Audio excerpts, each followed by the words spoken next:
Hey guys, welcome to another Anon Gremlin video, and today we are looking at the M-25 Hornet, a rare pistol in Mass Effect Andromeda Multiplayer. So as you can see, its stats are 39 damage, 950 rate of fire. That's 25 better rate of fire than the Hurricane. I've compared it to the Hurricane stats, you can see on the stats on the right, as some are red and some are green, just so we can see a comparison to it to another pistol. I don't usually do this, but I thought I'd do it with the Hornet, because I will be drawing a lot of comparisons. But anyway, it's got a 24 max clip size, 192 max ammo, 50 accuracy, and 15 weight. As per usual, there's no modifications on the gun, or no skills in my character that improve it in any way to make it how it is straight out of the pack. And the first thing I'm going to say about the M25 Hornet is it is a bit underwhelming. So if we cast our mind back to Mass Effect 3 like we usually do in these reviews, the Hornet was in the game.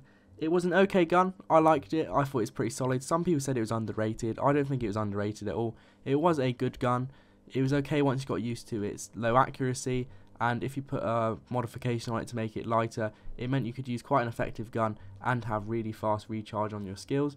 Lots of these attributes carry over to Mass Effect Andromeda, but I'm just thinking now, considering I've done reviews on the Equalizer and on the Hurricane, I'm just looking at this gun and wondering, why would you use this gun instead of them if you have the opportunity? Because the Equalizers are gold. It's valid that the Hurricane is very rare, so it's less likely to get it, but I'd rather take those guns over this Hornet any day. And I think the reason I had this problem was the fact that it's 3-round burst. It's a 3-round burst submachine gun. I found that I had to be a lot more accurate than I was with the Hurricane and Equalizer.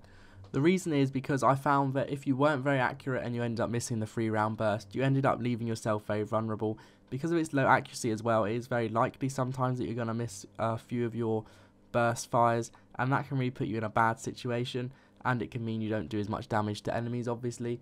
It was nice to be able to use the Equalizer and Hurricane, and what I see as their benefits over this Hornet is the fact that with them you can just spray, and then you can just kind of follow the enemy with your trigger held down, whereas with this, because you've got to keep tapping, you've got to kind of be one step ahead of the enemy.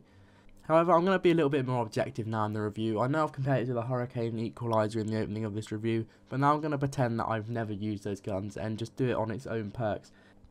It is a good gun. All the gameplay you are seeing is on silver. In no way is it a bad gun. There are a lot more guns in Mass Effect Andromeda that are worse than this gun. It is relatively safe to use.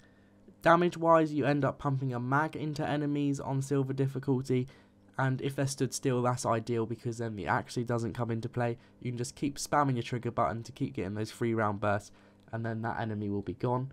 It's got relatively good range. It's not great, but what do you expect? You doubt you're expecting massive range from a burst fire pistol.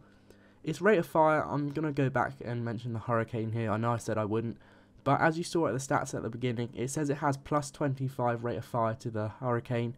The Hurricane's on 925 rate of fire. This is on 950.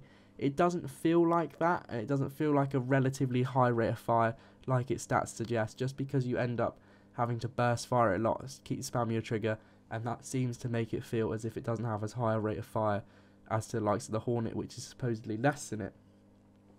Also, its max ammo can be a problem. Again, this is one of those guns where you need good map knowledge.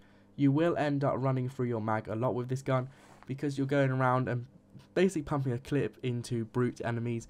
You end up running out of ammo relatively fast because it doesn't have the biggest of max ammos to begin with. You can upgrade this, of course, so maybe that's something you would do if you have the Hornet, although I wouldn't waste modifications on this gun if you get something more effective. Accuracy, as you can see from the clips and what I've said, isn't the best, but this is fine really. As long as you are able to counteract the accuracy, it's something that comes with time.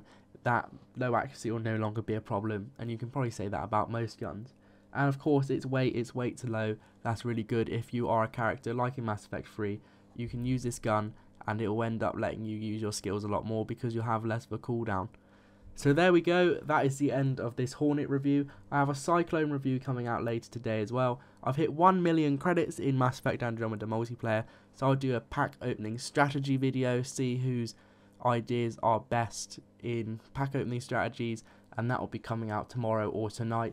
So stay tuned for that, but enjoy Mass Effect Andromeda, like, comment, subscribe, and have a nice day.